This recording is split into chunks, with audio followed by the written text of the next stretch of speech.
After its debut in 1967, the Consumer Electronics Show became an annual trade event. But in 1978, the Consumer Electronics Association decided to turn CES into a twice-yearly affair, setting their winter show in Las Vegas and their summer show in Chicago.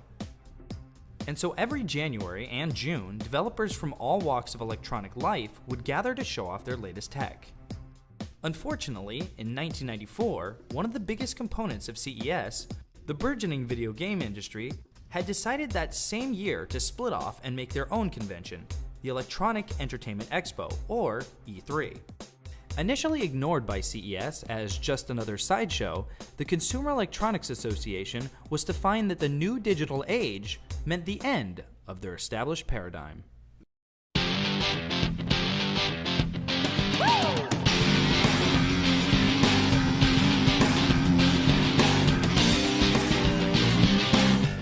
By 1994, it had become apparent that while the Las Vegas CES show drew huge crowds, the Chicago show was withering on the vine. And so, the Consumer Electronics Association decided to try and make their summer event a traveling show, visiting a different city every year.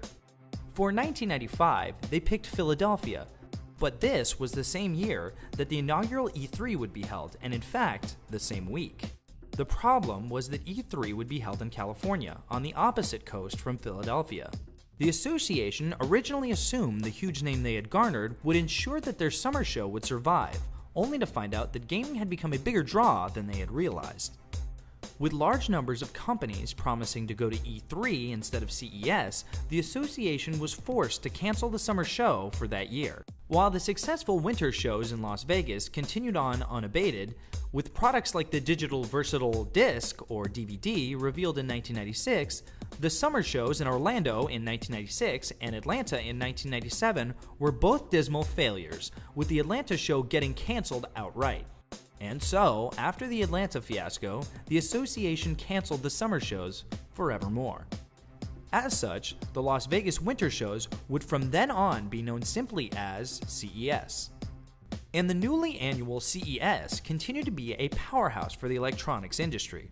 By the beginning of the new millennium, it had become commonplace for Microsoft founder and CEO Bill Gates to give a major keynote speech at the beginning of the convention. And in 2001, he unveiled the Xbox to the world. The fact that he did this at CES and not at E3 highlighted the fact that Microsoft was trying to create a home entertainment device and not merely a game console, a strategy that has served them well in later years. Even the richest man in the world understood CES's power. But technology turned on Gates in 2005 when Windows Media Center failed in the middle of a live demonstration, with only Conan O'Brien's humor to save the day. 2006 saw the rise of the next format war, with the first Blu-ray and HD DVD players being unveiled. While these battles continued throughout the 2007 CES, at the beginning of the 2008 show, Warner Bros. Announced that they would be dropping all support for Toshiba's HD DVD. The fallout was so bad that Toshiba canceled their Format's press event at the show. It is seen as the moment the format war ended in Blu-ray's victory, although to date the Sony-made format is still struggling to gain market share. That same year, Gates announced during his keynote speech that he was stepping down as Microsoft's CEO after 33 years of changing the face of the industry. Of course, he could have made the announcement anywhere and any time he wanted, but he chose CES over all other possibilities. Now that Apple has announced they will no longer attend Macworld Expo, CES is set to run virtually unopposed. The Consumer Electronics Association itself now boasts over 2,000 corporate members and continues to grow.